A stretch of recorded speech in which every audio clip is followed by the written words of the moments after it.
You can't protect something if you don't know what you have or where it is. And that's what data classification is about. We need to be able to classify data and then determine who is responsible for it. And that's where the whole data rules side of things comes in.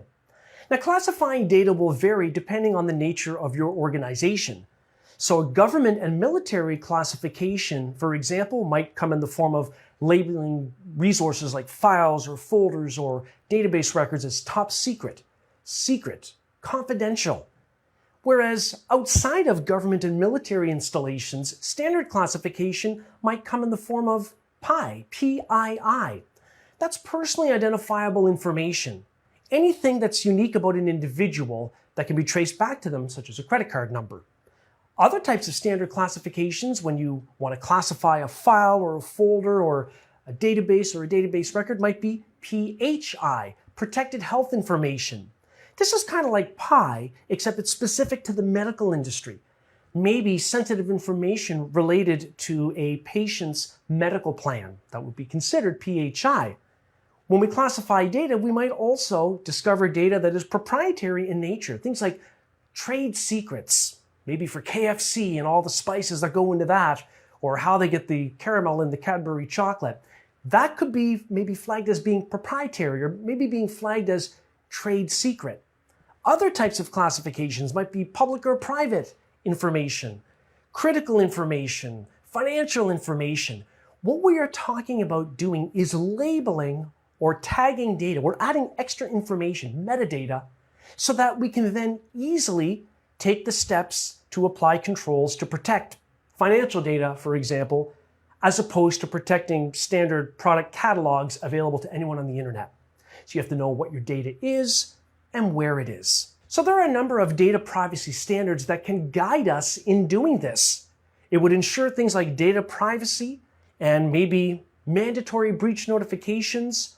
Otherwise, if that's not done, maybe fines are levied by some kind of institution or governmental body. So we can do this. We can apply our data classification and standards so that we can protect intellectual property, IP, or we can also prevent things like identity fraud or just credit card fraud, that type of thing.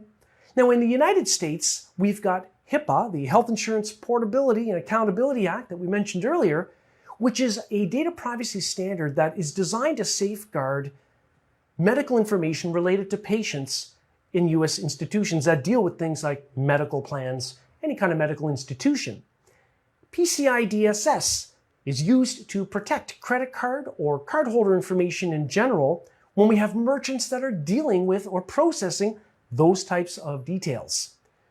In the European Union, you might recall the GDPR. The GDPR protects European Union citizen private data, regardless of where that data is being gathered, processed, or shared anywhere in the world. So those are some data privacy standards that often guide how we will discover our data and then classify it with relevant labels. So how do we do this? It's one thing to talk about how lovely it is, but what do I do to enact it?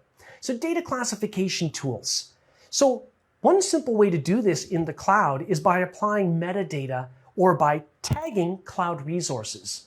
Now you might wonder, what's a cloud resource? A cloud resource could be a virtual machine you've deployed in the cloud, or maybe it's a storage location in the cloud, maybe it's a web app in the cloud. Those are resources. What you can do in the cloud is you can tag those resources. You're adding key and value pairs. Now that's relevant because we can use that as a way to classify resources in the cloud as being sensitive or personally identifiable information and so on. So why don't we take just a moment here and look at how we would tag a resource in the Microsoft Azure public cloud. Here in the Azure portal, I'm going to open up my left-hand navigator because I'm interested in tagging virtual machines. Now, why would I tag this resource? Well, as we've discussed, so that we could determine whether that virtual machine might be used for processing sensitive information. So we might tag that resource because then we could filter all of our cloud resources and say, show me items that process sensitive information. Or we might use that for billing management. Give me a list of all the charges associated with complying with these regulations. So as an example, let's say I open up a virtual machine here that I have, VM1, just by clicking on it once. Whenever I go into a Microsoft Azure cloud resource, in this case a virtual machine, I'll be able to click on tags in the navigation bar on the left to both view existing tags or to modify any tags, which again are just key and value pairs. Now, in the case of Microsoft Azure, you can have up to 50 tags for an individual resource. So let's say, for example, this is a virtual machine that will process sensitive credit card information. So maybe I'm going to say that this is Pi, that's the name or the key, but the value, maybe I'll put in as PCI DSS. Now, I am making this up. Now, we need to follow organizational standards so that people don't just make this all up. There needs to be a thread of consistency. But this is an example of what you might do. And as you know, I could have more than just one tag. So let's go ahead and apply that. So at this point, I have manually tagged a virtual machine in Microsoft Azure. If you're wondering, well, can't I automate that? Absolutely. We're just taking a quick look at how you would do it manually.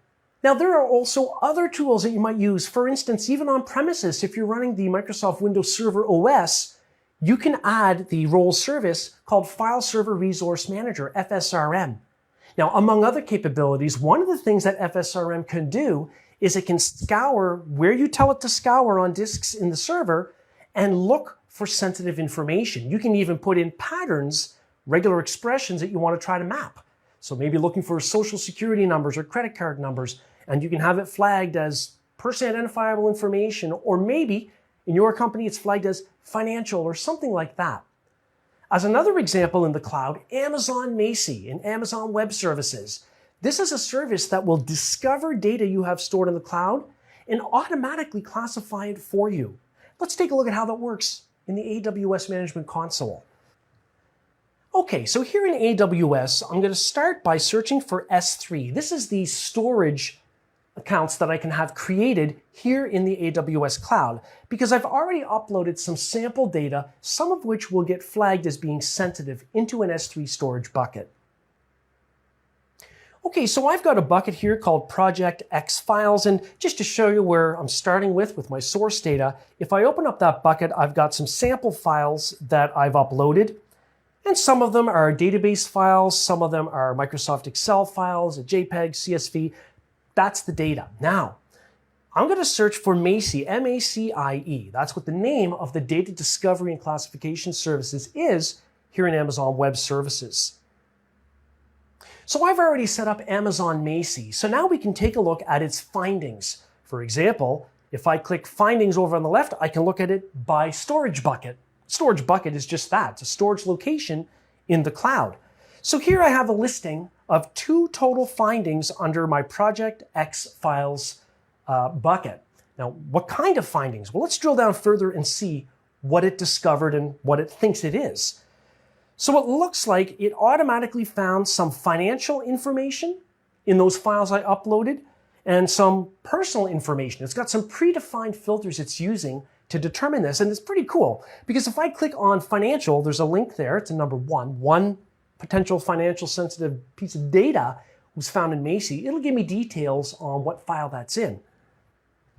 Okay, so what we're seeing is it found some suspected financial sensitive information in my carddata.db database file. So it does all of this for me in the background. You can schedule the frequency in terms of how often you want it to discover new data and start classifying automatically. The nature of your business might be that you generate a lot of information daily, and so you might schedule this type of thing to happen more than once daily. Okay, so now we know that data needs to be discovered and classified accordingly, so you know where to focus security controls. Next, let's talk about data roles and responsibilities. So the data owner is the legal data owner, and the owner sets policies on how that data will be managed, even though they don't manage it necessarily themselves. They can, but that's where we have other roles, and let's go through them. The data controller ensures that the data complies with any relevant laws or regulations related to data privacy. The next role is a data processor. A data processor, as you might guess, handles or processes data, but while following or adhering to laws and regulations for that type of data, such as adhering to the GDPR for European Union citizen data. A data custodian or a data steward is responsible for managing the data.